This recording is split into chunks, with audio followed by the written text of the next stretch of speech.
Si vous êtes fatigué de vous sentir bloqué, distrait par les réseaux sociaux ou par le visionnage de séries et de films au lieu d'accomplir vos tâches, cette vidéo est faite pour vous. Aujourd'hui, je vais vous parler de la désintoxication à la dopamine. Je ne souhaite pas minimiser l'importance, mais beaucoup abordent ces défis de désintoxication à la dopamine comme s'ils étaient des antibiotiques. Comme si, par exemple, prendre une pilule pouvait réinitialiser votre cerveau en 24 heures et vous transformer en une nouvelle personne. Malheureusement, ça ne fonctionne pas ainsi. Une désintoxication à la dopamine n'est pas un simple défi, c'est un changement de vie.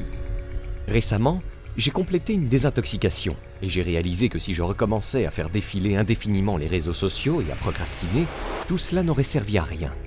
Tout le monde peut se défier de ne pas utiliser son téléphone pendant une semaine, mais cela manque l'objectif principal. Pour vraiment reprendre le contrôle, il faut agir intentionnellement. La plupart des gens ne voient pas les résultats d'une désintoxication à la dopamine, car ils n'ont pas le bon protocole. C'est pourquoi j'ai créé cette vidéo, pour partager mon protocole qui m'a aidé à connaître une véritable évolution, à améliorer ma concentration et à gagner en clarté mentale. Première partie, préparation. Elle se décompose en 3 étapes essentielles à suivre pour réussir votre désintoxication à la dopamine. Cette phase consiste à établir les règles et la structure nécessaires pour définir clairement vos objectifs. La première étape concerne l'objectif lui-même. D'après mon expérience en tant que médecin, les patients qui réussissent le mieux sont ceux qui saisissent pleinement l'ampleur de leurs problèmes de santé. Ils prennent conscience de ce qui pourrait arriver s'ils ne modifient pas leur comportement, se sentir piégés, souffrir et envisager un avenir sombre. Ne pas être en forme, pouvoir grandir ses enfants, devoir prendre 5 médicaments par jour, se lever chaque matin avec le sentiment de mal-être. C'est cette vision qui stimule la volonté de changer, et c'est pour cela qu'ils parviennent à réussir. Demandez-vous sincèrement pourquoi il est crucial pour vous de vous recentrer. Que se passera-t-il si vous ne reprenez pas le contrôle de votre vie ? Ce protocole a le potentiel de transformer votre existence, mais il ne le fera que si vous décidez réellement et comprenez pourquoi ce changement est nécessaire pour vous. La deuxième étape est la limitation. Les avis divergent sur ce qui devrait être inclus dans une cure de désintoxication. Je ne suis pas ici pour débattre de sémantique, mais si vous souhaitez appliquer mon protocole qui a apporté de réels changements, il y a 4 aspects incontournables à éliminer. Le premier aspect est la consommation excessive de technologies, incluant les réseaux sociaux, les abonnements télévisés, les jeux vidéo, les forums et l'actualité politique. Ces éléments doivent être physiquement supprimés de votre téléphone et bloqués sur votre navigateur si possible. Peu importe la discipline ou la volonté que vous croyez avoir, notre cerveau est conditionné, voire programmé, pour rechercher la gratification instantanée. Il ne s'agit pas toujours d'envie ou de motivation, c'est souvent juste une habitude. Un simple regard à une notification sur l'écran de verrouillage peut entraîner la perte de 30 minutes de votre vie. Et oui, cela signifie aussi bloquer YouTube, si possible. C'est étrange, un YouTuber vous conseillant d'arrêter de regarder YouTube, n'est-ce pas ? Mais si, comme moi, vous avez besoin d'utiliser YouTube pour travailler ou créer, je comprends. Dans ce cas, faites-vous une faveur et utilisez une extension de navigateur qui bloque votre page d'accueil YouTube et la barre latérale pour éviter d'être happé dans le tourbillon du contenu. Le deuxième aspect de la désintoxication à la dopamine concerne le comportement sexuel malsain, incluant la consommation de pornographie, la masturbation excessive et l'utilisation de certaines applications de rencontres comme Tinder, Bumble et Hinge. Il est reconnu que la pornographie peut engendrer divers problèmes, surtout chez les jeunes hommes, qui représentent une grande partie du public cible. Il est important de comprendre que la quête sexuelle peut conduire à des comportements très irrationnels. Bien que cela puisse paraître surprenant, des études montrent que la simple recherche d'une relation sexuelle peut générer des pics de dopamine, parfois supérieurs à ce produit par l'acte sexuel lui-même. Ainsi, l'utilisation d'applications comme Tinder et Bumble stimule la libération de dopamine dans notre cerveau. J'ai connu quelqu'un à l'université tellement préoccupé par ces aspects qu'il a sacrifié un semestre entier en ratant un devoir important et un examen final, juste parce qu'il avait un rendez-vous Tinder. C'est un exemple frappant de la façon dont la vie peut être influencée par un simple message d'un inconnu sur une application de rencontre. L'objectif de cette étape du protocole est de nous aider à reprendre le contrôle sur ces impulsions. Ensuite, concernant le troisième aspect de la désintoxication à la dopamine, il y a les substances consommables. Pas d'alcool, pas de drogue récréative, y compris la marijuana, et pas de malbouffe. Ce que nous ingérons a un impact direct sur notre corps et notre esprit.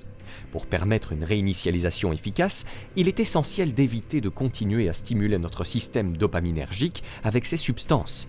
Elles offrent un échappatoire facile aux émotions et à la réalité, apportant une satisfaction immédiate. Il peut sembler plus facile de se détendre et de consommer de l'alcool ou de la malbouffe plutôt que de se concentrer sur des tâches exigeantes, comme les études ou le développement d'une entreprise. Notre cerveau tend naturellement vers des plaisirs rapides, d'où l'importance de maintenir une discipline stricte durant ce protocole, sans altérer notre esprit. Il est important de souligner que cette phase n'est pas éternelle. Personnellement, j'apprécie un bon verre de vin ou un cocktail comme beaucoup, mais il est essentiel de s'abstenir de toute consommation durant la désintoxication. Le quatrième aspect de la désintoxication à la dopamine concerne la recherche de sensations fortes. Évitez les jeux d'argent, les courses, le saut en parachute, le saut à l'élastique et d'autres activités similaires. Ces activités déclenchent d'importantes libérations de dopamine, notamment en raison d'un phénomène psychologique connu sous le nom de récompense variable. Ce concept repose sur l'incertitude liée à la récompense. Si nous ne savons pas si la récompense sera positive ou négative, mais qu'il existe une faible possibilité d'un résultat favorable, ce type d'activité devient extrêmement addictif. Des recherches ont démontré que lorsque la récompense est certaine, l'activité est moins stimulante et on est moins enclin à la répéter fréquemment.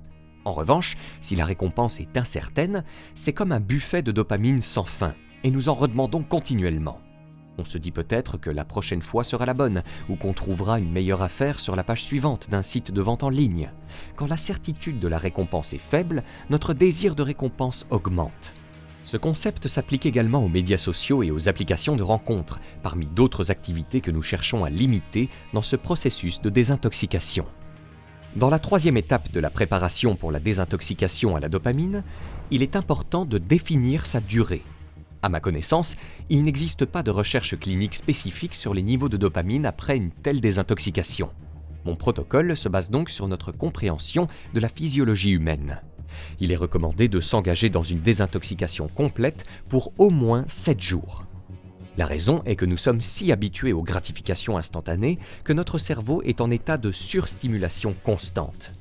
Comme vous l'avez probablement remarqué, plus nous consommons ces gratifications, moins nous en retirons du plaisir. En fait, notre corps possède un mécanisme de défense biologique contre cette surstimulation, connu sous le nom de désensibilisation. Normalement, la stimulation conduit à la libération de dopamine par nos cellules, qui se lient ensuite aux récepteurs des cellules voisines pour leur permettre de fonctionner correctement. Cependant, en cas de surstimulation, il y a trop de dopamine en circulation et notre cerveau ne peut pas la gérer efficacement. Pour compenser, les cellules diminuent leur fonction de sortie et le nombre de récepteurs. Le docteur Alok Kanodia, connu sous le nom de Dr K, du site Healthy Gamer, utilise une analogie intéressante pour décrire ce phénomène. Il compare la surstimulation à mettre le volume de votre téléphone au maximum lorsqu'il est connecté à un haut-parleur. L'entrée est si élevée et le son si fort que nous devons compenser en baissant le volume du haut-parleur. Nous devons réduire le niveau de l'entrée avant de pouvoir rééquilibrer le volume du haut-parleur, sinon nous risquerions de l'endommager. Ce processus de désensibilisation prend du temps. En nous engageant dans cette désintoxication, nous permettons aux récepteurs de dopamine de notre cerveau de revenir à un état d'équilibre, ou ce que nous appelons l'homéostasie. Accordez donc à votre cerveau au moins 7 jours complets pour se réinitialiser. Vous pouvez prolonger cette période si vous le souhaitez, bien qu'il n'y ait pas de limite maximale à la durée de réduction de la stimulation. Personnellement, je ne pense pas qu'il soit nécessaire de dépasser 30 jours. Je vous expliquerai pourquoi plus tard, mais pour l'instant, passons à la suite du protocole. Deuxième partie, exécution. Après avoir établi les aspects logistiques, l'état d'esprit, les règles et le calendrier, il est temps de passer à l'action. Entamer une désintoxication à la dopamine entraîne inévitablement une vague d'émotions. Vous pourriez ressentir de l'anxiété à l'idée de vous déconnecter d'Internet, de perdre vos flux Snapchat ou vos mises à jour en temps réel. Il peut être inconfortable de faire face au long silence, vous poussant à converser avec vos amis plutôt que de vous tourner vers Netflix. Vous pourriez vous sentir seul avec vos pensées et le silence. Il peut être frustrant de prendre votre petit déjeuner sans votre iPad ou d'aller aux toilettes avec un livre au lieu de faire défiler TikTok. Cependant, parmi toutes ces émotions, il y en a une que vous ressentirez sûrement, et vous ne pourrez pas l'éviter. L'ennui. Que faisons-nous habituellement lorsque nous nous ennuyons, même légèrement ? Nous prenons notre téléphone, nous commençons à faire défiler. C'est presque un réflexe. Notre esprit cherche désespérément à fuir l'ennui. Mais ce que nous allons faire, c'est apprendre à tolérer cet ennui. L'ennui est un état où il y a toujours beaucoup de dopamine, mais les récepteurs n'ont pas encore été rééquilibrés. Notre esprit finira par s'ennuyer à un tel point que faire n'importe quoi deviendra préférable. Mais ce n'est pas une question de rester assis à ne rien faire toute la journée, bien que ce soit une option envisageable. Rappelez-vous que la dopamine est également libérée pour beaucoup d'activités que nous entreprenons. C'est souvent progressif et moins intense que pour les activités que nous supprimons. Nous devons réapprendre à notre cerveau, de manière figurée, qu'il produit également de la dopamine en poursuivant des objectifs, en passant du temps avec des personnes agréables, en apprenant et en faisant toutes sortes d'autres activités. Durant la phase d'exécution, nous reconditionnons notre cerveau à se tourner vers des sources de dopamine saines, permettant une libération plus régulière de dopamine et renouant avec le plaisir des choses que nous faisions auparavant. Pour cela, nous réaliserons 3 exercices chaque jour. Oui, tous les jours, sans exception. La première activité est l'autoréflexion, qui est essentielle à la phase d'exécution. Pour opérer un changement positif, il est impératif de commencer par en prendre conscience. Il n'est pas nécessaire de s'immerger dans un profond traumatisme ou d'explorer ses secrets les plus sombres. Le protocole requiert simplement 10 minutes de recueillement, que ce soit par la méditation, la tenue d'un journal, la pratique de la gratitude ou toute autre méthode de votre choix. Des études indiquent que même 10 minutes de méditation peuvent apaiser notre esprit, améliorer notre humeur et renforcer notre concentration à long terme. La plupart des gens vivent chaque instant éveillé dans une distraction permanente. Dès le réveil, nous prenons notre téléphone, faisons défiler TikTok, écoutons de la musique en nous déplaçant, regardons Netflix en mangeant et regardons la télévision tout en faisant défiler notre écran. Notre esprit est tellement saturé de gratification instantanée que nous ne prenons jamais le temps de réfléchir sur nous-mêmes. Il n'est donc pas surprenant que nous nous sentions bloqués et incapables de progresser pour devenir de meilleures personnes. La raison est que nous ne prenons pas le temps de nous asseoir et de réfléchir. L'autoréflexion est la clé de l'amélioration personnelle et le moyen de se découvrir.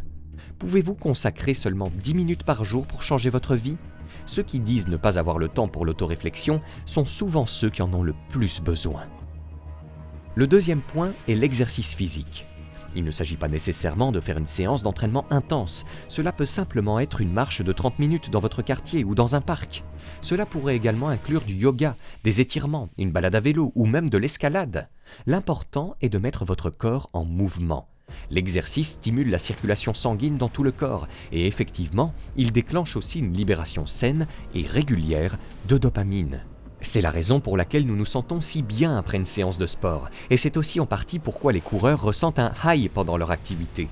L'exercice régulier améliore notre humeur, notre concentration, notre temps de réaction, la santé globale de notre corps et contribue à une apparence physique plus attirante. Les bienfaits de l'exercice régulier sur la santé sont innombrables. Je suis certain que vous n'avez pas besoin que je vous les rappelle. Troisièmement, il est crucial de se connecter aux autres. Engagez-vous dans des conversations réelles avec d'autres personnes. Contrairement à ce que l'on pourrait penser, interagir dans des dialogues authentiques avec autrui libère de la dopamine et d'autres substances neurochimiques bénéfiques. Cette interaction n'a pas besoin d'être complexe ou longue. Cela peut simplement être un appel téléphonique de 5 minutes avec vos parents, un ami que vous n'avez pas contacté depuis un moment, ou peut-être un frère ou une sœur aînée. Si vous souhaitez aller plus loin avec le protocole, partagez avec eux les raisons pour lesquelles vous entreprenez cette désintoxication à la dopamine. Impliquez-les et encouragez-les à prendre également en main leur propre vie. Personnellement, j'ai beaucoup grandi grâce à l'enthousiasme et à la passion d'un ami, plus que par n'importe quel autre moyen. Vous pourriez être l'étincelle qui inspire quelqu'un d'autre à se découvrir et à grandir. Cela résume les exigences du protocole. Une fois la désintoxication terminée, nous entrons dans la dernière phase, la restauration. La restauration est le moment où nous commençons à réintroduire progressivement les éléments que nous avions éliminés pendant la désintoxication à la dopamine, mais avec une grande prudence et réflexion. Certes, nous pourrions adopter une approche extrême et décider de ne plus jamais utiliser les médias sociaux, les jeux vidéo ou de ne plus jamais consommer d'alcool. Mais personnellement, je ne pense pas que ce soit nécessaire. En imposant une règle absolue de ne jamais utiliser à nouveau les médias sociaux, c'est vous qui limitez votre propre contrôle. Vous vous retrouveriez ainsi dans une situation de contrainte, réduisant vos opportunités de découverte personnelles. L'objectif de la désintoxication à la dopamine est de reprendre le contrôle de notre esprit, pas de supprimer définitivement toute forme de gratification instantanée ou d'activité dopaminergique. Il s'agit plutôt d'adopter une approche intentionnelle et consciente dans notre consommation et nos comportements. La raison pour laquelle je considère qu'une désintoxication à la dopamine ne devrait pas excéder 30 jours réside dans le fait qu'une fois que nous avons atteint l'homéostasie dopaminergique, la phase de restauration de ce protocole nous permet de construire la vie que nous souhaitons. Pour illustrer cela, je fais référence au concept d'antifragilité développé par Nassim Nicholas Taleb. Habituellement, après un événement catastrophique, on envisage généralement deux issues. Soit quelque chose est fragile et se brise, soit c'est résilient et rebondit. Par exemple, si je donne un coup de pied à un petit shih tzu, il subira des dommages critiques, car il est fragile. Si je tente la même chose avec un énorme éléphant, il ne sera pas affecté, car il est résistant. Mais Taleb identifie un troisième scénario, qu'il appelle l'antifragilité, où l'objet ou l'être devient plus fort après avoir subi un choc ou une épreuve. L'exemple qu'il utilise est celui de l'hydre, connu des mythes grecs avec Hercule ou des Avengers. Lorsqu'une tête est coupée, 3 autres repoussent à sa place. Ainsi, à chaque fois que ces têtes sont tranchées, l'hydre ne se contente pas de se remettre, elle devient de plus en plus puissante. La restauration nous rend antifragiles. En passant 7 jours à réinitialiser notre système, à bouleverser nos habitudes de vie et à remettre en question le statu quo, nous avons l'occasion de ne pas simplement revenir à notre état initial. Plutôt que de rester figés, démotivés et sans clarté ni concentration pour poursuivre la vie dont nous rêvons, pourquoi ne pas en sortir renforcés ? Avant de décider de réintroduire certaines activités ou habitudes dans ma vie, j'ai dû me poser des questions fondamentales. Quelles sont les choses que je valorise vraiment ? Quel type de personne ai-je envie de devenir ? À quoi cette personne consacre-t-elle son temps ? Cette application, ce jeu vidéo, cet abonnement, ce pack de bière ou cette nouvelle paire de Yeezys sont-ils en accord avec mes valeurs et la manière dont je veux passer mon temps ? M'aident-ils à devenir la personne que je souhaite être ? Si la réponse est non, alors il vaut mieux les laisser de côté. Pour illustrer avec un exemple personnel, j'ai décidé de réintroduire X et Instagram dans ma vie. Certains adeptes de l'auto-amélioration pourraient ne pas être d'accord avec moi sur ce point, mais je crois qu'une utilisation mesurée et intentionnelle de ces plateformes peut être bénéfique. Par exemple, je suis particulièrement intéressé par une sous-section de la philosophie de l'auto-amélioration sur X. Je m'abonne donc uniquement pour accéder aux idées qui m'intéressent et pour me connecter avec des créateurs partageant les mêmes valeurs. Grâce à la phase de restauration, j'ai pu cibler cet usage spécifique de X, et je l'utilise désormais exclusivement pour interagir avec cette communauté. Il en va de même pour Instagram, je suis passionné par le branding, le design, la photographie, l'art et la musique. J'utilise donc Instagram pour explorer et m'engager dans ces domaines. Et peut-être est-ce très millénaire de ma part, mais aucun de mes amis n'utilise TikTok ou BeReal. Nous nous sentons trop âgés pour ces plateformes. Nos échanges de groupe se font toujours sur Instagram. Cependant, je ne veux pas me laisser absorber par ces applications. J'ai donc intentionnellement fixé une limite de 20 minutes par jour pour chacune d'elles sur mon téléphone, ce qui a très bien fonctionné pour moi. J'en retire la valeur que je recherche, sans me laisser submerger par le reste. Je vous encourage donc à réfléchir de manière intentionnelle aux choses que vous choisissez de réintroduire dans votre vie. Si finalement vous réalisez qu'elles ne servent plus le même objectif qu'auparavant, n'hésitez pas à vous en défaire à nouveau. C'est ainsi que nous pouvons devenir plus forts grâce à la restauration. Vous aurez la capacité de choisir les meilleurs aspects de la technologie, des jeux vidéo, des médias sociaux, et de laisser derrière vous ce qui est superflu. Nous pouvons reprendre le contrôle. Ajouter constamment de nouveaux éléments dans notre vie ne mène pas nécessairement à plus de bonheur, mais souvent à davantage de distractions. Voici donc mon protocole complet de désintoxication à la dopamine. Depuis sa mise en place il y a quelques mois, il m'a été d'une grande aide et j'envisage de continuer à l'appliquer tous les 2 mois pour effectuer un hard reset, surtout lorsque je commence à me sentir surmené ou que je remarque que mon temps n'est pas utilisé comme je le souhaite. Il est important de souligner que, comme pour toutes les bonnes choses, ce protocole ne va pas transformer votre vie du jour au lendemain. Recadrer notre état d'esprit, surmonter les obstacles et changer nos croyances nécessite une pratique intentionnelle et du temps. C'est la raison d'être des protocoles. Si vous décidez d'essayer ce protocole, je serai ravi de lire vos retours dans les commentaires ci-dessous. A-t-il fonctionné pour vous ? Y a-t-il des aspects qui n'ont pas marché ? Quelle prise de conscience et intention avez-vous découverte sur vous-même ? L'année vient juste de commencer et elle s'annonce déjà prometteuse. Nous allons accomplir des choses incroyables, devenir de meilleurs êtres humains et vivre des vies plus épanouissantes. J'espère que vous vous joindrez à nous dans cette aventure. À présent, vous pouvez découvrir gratuitement 5 idées de chaîne YouTube pour générer 1 000 € par mois sans montrer votre visage, en cliquant sur le premier lien dans la description de cette vidéo. Et si vous avez aimé cette vidéo, cliquez sur le bouton j'aime et abonnez-vous à la chaîne maintenant pour ne rien rater.